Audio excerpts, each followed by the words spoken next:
देखो अभी इनकी ना लक लाइन की बात करते हैं। मैं आपको बता रहा था कि मणिबंध ये केतु का स्थान है, ये केतु के स्थान पर ये ट्रायंगल बनकर शुरू हुई, लेकिन ये आप ध्यान से देखो ये रेखा मोटी मोटी है, यहाँ करके पतली हो गई।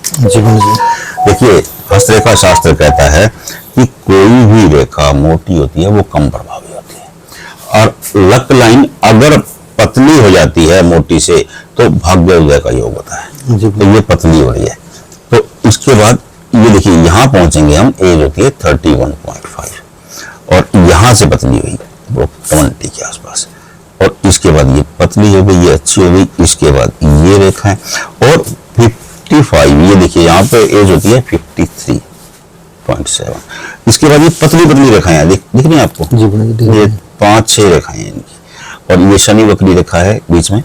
शनि वक्री रेखा के बारे में हस्तरेखा शास्त्र कहता है कि अगर शनि वक्री रेखा को एक भाग्य रेखा कटती है उसके प्रभाव में कमी आ जाती है, 2 काटती हैं उसका प्रभाव निम्न हो जाता है।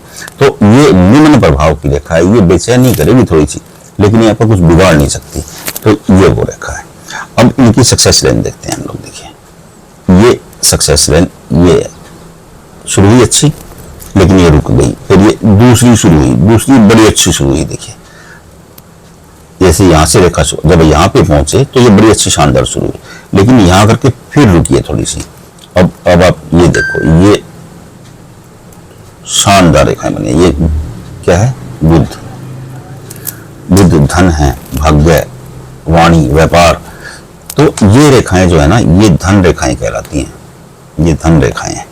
तो ये आपकी हार्ट लाइन पे एक रेखा तो टच कर रही है, बाकी रेखाएं नीचे हैं जो टच कर दी है, तो ये रेखा ये लाइफ होती है 48। तो 48 के बाद स्थिति अच्छी है धन को लेकर के। और ये देखिए सूर्य रेखा, ये देखिए ये सूर्य रेखा दिख रही है, और ये सूर्य रेखा, यहाँ एक रेखा ये राहु ने निकल के जाए, इसे ना वेल्थ रेखा कहा गया है, क्योंकि ये मंगल है और ये सूर्य है। मंगल और सूर्य का मिलन तो आती है। मंगल अग्रेशन एनर्जी के कारक है, सूर्य ऐश्वर्य नेम फेम के कारक है। अब देखिए अब इनकी लाइफ की जो परेशानी की खबरें हैं वो देखिए। अब ये राहु लाइन कट कर रही है 32 में, एक राहु लाइन ये 27 में, एक राहु लाइन ये है, एक राहु लाइन ये है। तो ये छोटी छोटी ना बीच में कई राहु लाइन है, ये राहु लाइन है। अब इनकी राहु लाइन ना ये यहाँ से शुरू हो गई 26-27 से, 32 से, फिर ये 35 से, 38 से, 48 से। तो ये राहु लाइन ज्यादा झंझावात देती है इंसान को, लेकिन ये राहु लाइन ये सूर्य से भी टकरा रही है, ये आपको फायदा भी देगी। 54 ये आपका लाइफस्टाइल बदलने वाली है। और अब आप ध्यान से देखो इनका हाथ, ये इनके हाथ से एक त्रिशूल बन करके चंद्रमा से एक रेखा अलग लाइन में जुड़ रही है। जब ये चंद्रमा है, चंद्रमा मन है, माँ है, यात्राएं, तो यात्राओं से लाभ का योग बना हुआ है हथेली में।